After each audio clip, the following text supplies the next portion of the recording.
200 gram पनीरचे slice करून घेतलेत एका बाउलमध्ये. अर्धा टीस्पून आलं लसूण पेस्ट, थोडी धने पावडर, थोडं तिखट, थोडा चाट मसाला, कसुरी मेथी चुरडून घालायची, मीठ घालायचं थोडं आणि मिसळून घ्यायचंय. हळद घालायची थोडी, मिसळून घ्यायचं व्यवस्थित आणि याच्यामध्ये पनीरचे तुकडे मॅरिनेट करायला ठेवायचे 10 मिनिटांसाठी.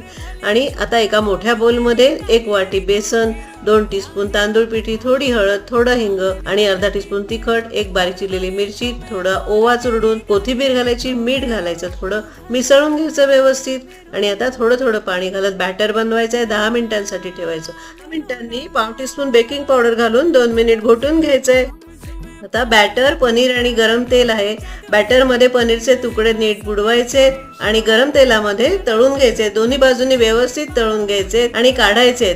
आता सगळे तळले की पुन्हा एकदा आपल्याला हे तळून घ्यायचे, म्हणजे अगदी कुरकुरीत होतील ते. आता याच्यावर चाट मसाला पसरायचा. तयार आहेत पनीर पकोडे.